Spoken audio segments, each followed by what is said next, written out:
안녕하세요. 오늘 우리가 함께 이야기 나눌 이야기는 대한민국 역사상 가장 비극적이고 안타까운 미제 사건 중 하나인 개구리 소년 실종 사건입니다. 이 사건은 1991년 봄 대구의 한 마을을 덮친 비극이자 대한민국 전체를 슬픔과 충격에 빠뜨렸던 사건으로 30년이 훌쩍 넘은 지금까지도 진실이 밝혀지지 않아 많은 이들의 가슴에 아픈 의문으로 남아 있습니다. 지금부터 그날의 비극과 그 이후의 안타까운 진실들을 자세히 살펴보겠습니다. 때는 1991년 3월 26일 화요일이었습니다. 이날은 5.16 군사정변 이후 무려 30년 만에 부활한 지방자치제 선거일이었습니다. 따라서 임시 공휴일이었고 학교에 가지 않는 아이들에게는 더없이 즐거운 날이었습니다. 따뜻한 봄 기운이 완연했던 그날 아침, 대구 달서구 성서읍 와룡산 자락에 위치한 작은 마을에 사는 5명의 초등학생 친구들이 평소처럼 활기찬 모습으로 집을 나섰습니다. 이들은 김종식 당시 9세, 조호연 당시 12세, 김영규 당시 11세, 박찬인 당시 10세, 그리고 가장 막내인 우철원 당시 9세군으로 모두 또래 친구들이었습니다. 아이들은 서로의 집에 들러 함께 어울리며 마을 어귀를 벗어났습니다. 그들의 발걸음은 가벼웠고 늘 그랬듯이 천진난만한 웃음소리를 내며 신이 나 있었습니다. 그들의 목적지는 바로 집 뒤편에 우뚝 솟아있는 와룡산이었습니다. 아이들은 흔히 개구리 알이라고 불리는 도롱뇽 알을 주우러 간다며 들떠 있었습니다. 도롱뇽 알은 당시 아이들에게는 일종의 보물찾기와도 같은 흥미로운 놀이였고 와룡산은 이 아이들에게 익숙하고 친근한 놀이터였습니다. 평소에도 자주 와룡산에 오르내리며 자연 속에서 뛰어놀던 아이들이었기에 부모님들은 크게 걱정하지 않았습니다. 당시 조호연 군의 어머니는 아이들이 나서는 모습을 보고 점심은 먹고 가라고 말했지만 아이들은 아니에요. 괜찮아요. 빨리 가야 돼요. 라며 급하게 집을 나섰습니다. 그 어머니는 이 말이 아들과의 마지막 대화가 될 줄은 꿈에도 상상하지 못했을 겁니다. 아이들이 사라진 시간은 대략 오전 10시에서 11시 사이로 추정됩니다. 하늘은 맑았고 와룡산은 그날도 푸른 빛을 띠고 있었을 것입니다. 누구도 그날 아이들에게 닥쳐올 비극을 예상하지 못했습니다. 점심시간이 한참 지나고 해가 뉘엿뉘엿 서쪽 하늘로 기울기 시작했지만 아이들은 집으로 돌아오지 않았습니다. 저녁 시간이 되어서도 아이들의 그림자조차 보이지 않자 부모님들은 불안감을 느끼기 시작했습니다. 처음에는 그저 동네 어딘가에서 친구들과 늦게까지 놀다 올 것이라고 생각했지만 밤이 깊어지고 산에서 내려오는 찬바람과 함께 날씨가 점차 추워지면서 불안감은 걷잡을 수 없는 공포로 변해갔습니다. 부모님들은 밤새도록 아이들의 이름을 목이 터져라 부르며 마을 주변과 와룡산 입구, 그리고 아이들이 평소에 자주 가던 곳들을 찾아 헤맸지만 어디에서도 아이들의 흔적을 찾을 수 없었습니다. 그날 밤은 5가족에게 영원히 잊을 수 없는 악몽의 시작이었으며 차갑고 긴 밤은 신락 같은 희망마저 앗아가는 듯 했습니다. 집집마다 불은 꺼지지 않았고 부모들의 애타는 마음은 밤하늘을 가득 채웠습니다. 다음 날인 3월 27일 새벽 더 이상 지체할 수 없다고 판단한 부모님들은 결국 경찰에 실종 신고를 했습니다. 그러나 초동 수사는 실종 아동 사건의 중요성을 제대로 인지하지 못한 채 진행되었습니다. 당시 경찰은 아이들이 단순히 집을 나간 것으로 판단하고 가출 수사에 초점을 맞추는 치명적인 실수를 범했습니다.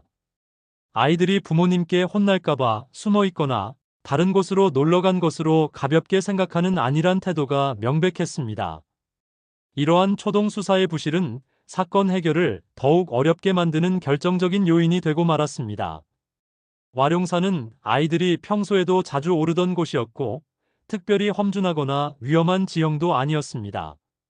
그럼에도 불구하고 5명의 아이들이 동시에 밤늦게까지 돌아오지 않는다는 것은 명백히 평범하지 않은 상황이었음에도 불구하고 경찰은 초기 대응에 실패했습니다.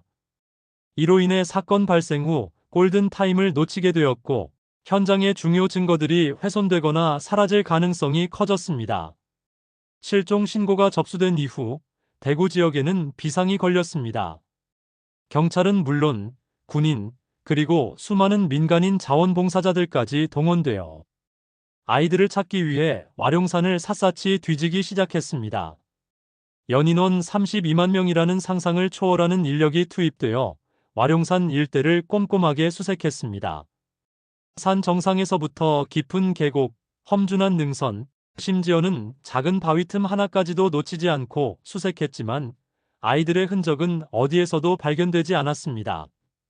당시 우리 사회는 이 사건에 대해 엄청난 관심과 염려를 보였습니다. 텔레비전, 라디오, 신문 등 모든 언론 매체에서는 연일 개구리 소년들의 실종 소식을 헤드라인으로 다루었으며 전국 각지에서 아이들을 찾는다는 제보 전화가 빗발쳤습니다. 공중전화 카드와 우유팩, 엽서, 성냥갑 등 손이 닿는 모든 곳에 아이들의 사진이 인쇄되어 배포될 정도로 전 국민적인 관심이 집중되었습니다. 당시 공익 광고에서는 아이들의 몽타주와 함께 집으로 돌아오렴이라는 문구가 흘러나왔고 많은 사람들이 아이들이 무사히 돌아오기를 간절히 바랐습니다. 대통령까지 나서서 특별 지시를 내릴 정도로 사회적 파장은 매우 컸습니다. 학교 운동장에서는 전교생이 아이들의 이름을 부르며 돌아오기를 기원하는 캠페인이 열리기도 했습니다. 전국 각지에서 모금 운동이 벌어졌고 수많은 사람들이 아이들의 가족에게 위로와 격려를 보냈습니다. 하지만 이러한 필사적인 노력에도 불구하고 아이들의 행방은 11년이 넘는 긴 시간 동안 오리무중이었습니다.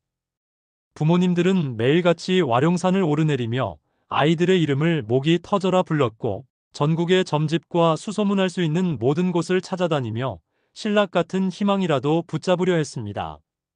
매일 밤 아이들의 빈자리를 보며 흘리는 눈물은 마를 날이 없었고 그들의 삶은 오직 아이들을 찾는 일에만 매달렸습니다. 시간이 흐를수록 희망은 점차 희미해져 갔지만 부모님들은 단 한순간도 아이들을 포기하지 않았습니다. 그들의 가슴 속에는 아이들이 살아 돌아올 것이라는 작은 불씨가 늘 타오르고 있었습니다. 그러던 2002년 9월 26일 기나긴 기다림 끝에 모든 이들의 마음을 무너뜨리는 비극적인 소식이 전해졌습니다. 와룡산 중턱 해발 250m 지점에서 도토리를 줍던 한 시민이 흙에 덮여있던 유골 더미를 발견했다는 신고를 한 것입니다. 현장에 출동한 경찰과 수사 관계자들은 흙에 반쯤 묻혀있던 유골들을 확인했고 그 주변에서 아이들의 것으로 추정되는 낡은 옷가지, 운동화, 학용품 등을 발견했습니다. 발견된 유골은 무려 5구였습니다. 11년 전 실종되었던 개구리 소년들의 유골인 것이었습니다. 이 소식은 대한민국 전역을 다시 한번 충격과 슬픔에 잠기게 했습니다. 아이들이 살아 돌아오기를 간절히 바랐던 수많은 사람들은 결국 차가운 주검으로 돌아온 아이들의 소식에 깊은 애도를 표했습니다. 유골이 발견된 장소는 과거 수색이 여러 차례 진행되었던 곳이었음에도 불구하고 이제야 발견되었다는 사실은 당시 수색 작업의 부실 논란을 불러일으켰습니다. 과연 32만 명의 인력이 동원되어 수색했던 그 넓은 와룡산에서 어떻게 이렇게 중요한 증거들이 11년 동안이나 발견되지 않을 수 있었을까 하는 의문이 제기되었습니다. 유골은 한 곳에 뒤엉켜 있었고 당시 아이들이 입고 있던 옷과 신발을 그대로 착용한 상태였습니다. 이 모습은 부모님들의 가슴을 갈기갈기 찢어 놓았으며 온 국민을 비통에 빠뜨렸습니다. 아이들의 부모들은 유골이 발견된 현장을 찾아 오열했고 그들의 슬픔은 온 산을 울리는 듯했습니다. 유골이 발견된 후 가장 중요하고 시급한 과제는 아이들의 정확한 사망 원인을 밝혀내는 것이었습니다. 초기 경찰은 유골이 흩어져 있던 점, 옷이 해진 상태, 그리고 산속이라는 점을 근거로 아이들이 길을 잃고 헤매다 저체온증으로 사망했을 것이라고 성급하게 추정하여 발표했습니다. 그러나 이는 너무나 아니하고 성급한 결론이었습니다. 유골이 발견된 현장은 경사 30도의 가파른 비탈면 아래였고 아이들이 발을 헛디뎌 굴러떨어져서 유골이 흩어졌을 가능성도 충분히 배제할 수 없었습니다. 이에 경북대학교 법의학팀은 경찰의 초기 발표에 의문을 제기하며 유골에 대한 정밀 감식을 시작했고 충격적인 결과가 발표되었습니다. 법의학팀은 유골에서 심각한 손상 흔적들을 발견했습니다. 특히 여러 아이들의 두개골에서는 둔기에 의한 것으로 보이는 손상 흔적이 선명하게 남아 있었습니다. 이는 단순한 추락 사고로는 설명하기 어려운 형태의 손상이었습니다. 또한 일부 유골에서는 날카로운 도구에 찔린 듯한 흔적, 그리고 심지어 총알 구멍으로 추정되는 흔적까지 발견되었습니다. 옷가지에서도 구멍이 발견되어 이 주장에 힘을 실어주었습니다. 이러한 정황들은 경찰의 초기 발표와는 정반대로 아이들이 사고가 아닌 명백히 타살되었을 가능성을 강력하게 시사했습니다.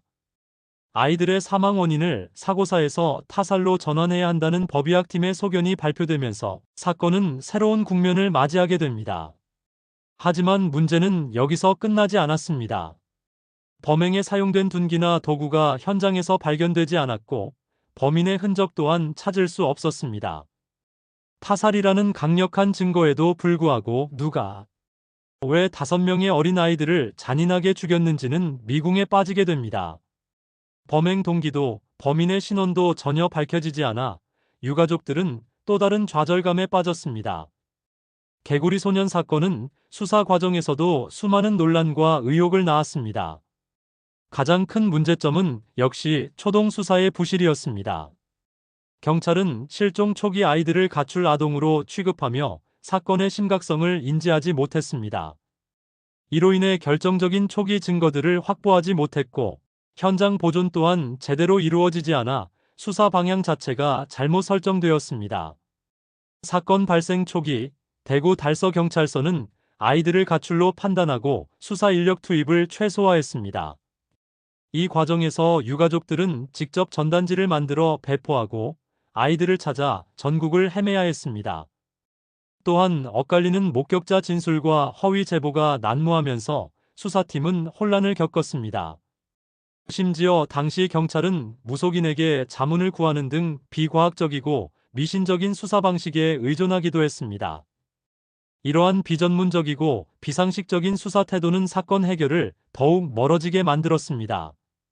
당시 경찰의 안일한 대응은 국민들의 비판을 피할 수 없었고 이 사건은 경찰 수사 역사상 대표적인 오점으로 남게 되었습니다. 더욱이 사건을 둘러싼 다양한 음모론들이 제기되면서 혼란은 가중되었고 진실은 더욱 깊은 안개 속으로 가려지는 듯 했습니다. 그중 하나는 군부대 사격 훈련 관련 의혹입니다.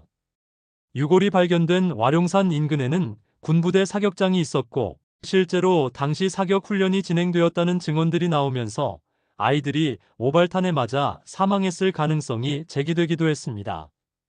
아이들의 시신에서 발견된 총알 구멍 추정 흔적이 이 의혹을 더욱 부추겼습니다.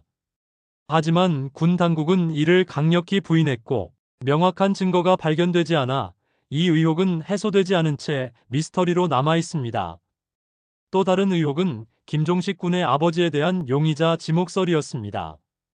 일부 언론과 여론은 김종식 군의 아버지를 의심하는 시선을 보냈고 이는 아들을 잃은 슬픔도 감당하기 힘든 유가족에게 엄청난 고통과 상처를 주었습니다. 유가족의 집에 찾아가 기자들이 심층 취재를 빙자해 압박을 가하고 심지어는 유전자 감시까지 요구하는 상황까지 벌어지면서 김종식 군의 아버지는 극심한 정신적 고통에 시달렸습니다. 이 외에도 외계인 소행설, 사이비 종교 관련설 등 다양한 추측과 소문들이 난무했지만 어느 하나 명확하게 밝혀진 것은 없었습니다. 이러한 음모론과 무분별한 의혹 제기는 사건의 본질을 흐리고 유가족들을 더욱 힘들게 만들었을 뿐이었습니다. 결국 2006년 3월 25일 개구리 소년 실종 사건은 살인죄 공소시효 15년이 만료되면서 공식적으로 수사가 종결되었습니다. 수십만 명의 인력이 동원되고 전 국민이 지켜봤던 사건임에도 불구하고 범인은 밝혀지지 않은 채 영구 미제 사건으로 남게 된 것입니다. 이 소식은 유가족들에게는 2번 죽는 것과 같은 절망감을 안겨주었습니다. 범인의 존재는 물론이고 아이들이 왜, 어떻게 죽었는지에 대한 진실조차 알 수 없게 된 것입니다. 사랑하는 아이들을 잃은 슬픔에 더해 그 죽음의 이유조차 모른 채 살아가야 하는 고통은 상상조차 하기 힘든 것이었습니다. 하지만 유가족들은 포기하지 않았습니다. 그들은 공소시효 폐지 운동을 끊임없이 펼쳤고 마침내 2015년 형사소송법이 개정되어 살인죄에 대한 공소시효가 폐지되면서 개구리 소년 사건은 다시 한번 재수사의 가능성이 열렸습니다. 공소시효가 사라졌다는 것은 언제든 범인이 잡히면 처벌할 수 있다는 의미가 됩니다. 이는 유가족들에게 새로운 희망의 불씨를 지펴주었습니다. 이에 힘입어 2019년 대구경찰청 미제사건 수사팀은 개구리 소년 사건에 대한 재수사를 시작했습니다. 비록 오랜 시간이 흘러 증거가 많이 유실되었지만 유가족들과 국민들은 여전히 진실이 밝혀지기를 간절히 바라고 있습니다. 과학수사 기법의 발전으로 미세한 증거라도 새롭게 분석될 수 있을 것이라는 기대가 조심스럽게 피어오르고 있습니다. 현재까지도 개구리 소년 실종 사건의 범인은 밝혀지지 않았습니다. 5명의 아이들은 여전히 차가운 진실의 심연 속에 잠들어 있습니다. 아이들의 육골은 화장되어 낙동강에 뿌려졌지만 두개골만은 범행의 증거 확보와 추가 연구를 위해 경북대학교 법의학팀에 소중하게 보관되어 있습니다. 이것은 유가족들의 뼈아픈 결정이었지만 언젠가 진실이 밝혀질 그날을 기다리는 마지막 희망이기도 합니다. 유가족들은 여전히 아이들의 이름을 부르며 범인이 잡히는 그날까지 절대 포기하지 않겠다고 다짐하고 있습니다.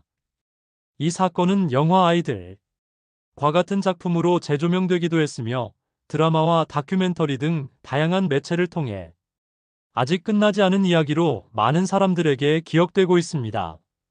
개구리 소년 사건은 우리 사회에 많은 질문을 던졌습니다. 실종 아동 수사의 중요성, 과학적인 수사 기법의 필요성, 그리고 무엇보다도 한 사건이 얼마나 오랜 시간 동안 한 가족과 사회 전체에 깊은 상흔을 남길 수 있는지를 뼈저리게 보여주었습니다. 이 사건을 통해 우리는 아동 실종 문제에 대한 사회적 관심과 시스템의 개선이 얼마나 중요한지를 다시 한번 깨닫게 됩니다. 또한 미제 사건으로 남아있는 수많은 사건들의 진실이 언젠가는 밝혀지기를 바라는 마음을 갖게 됩니다. 5명의 어린 생명들이 왜 차가운 주검으로 돌아와야 했는지, 그들에게 무슨 일이 있었는지, 그 진실이 밝혀지는 그날까지 우리는 이 사건을 기억하고 추모해야 할 것입니다. 그들이 겪었을 고통과 유가족들의 슬픔을 잊지 않고 진실을 향한 노력이 계속되기를 간절히 바랍니다. 감사합니다.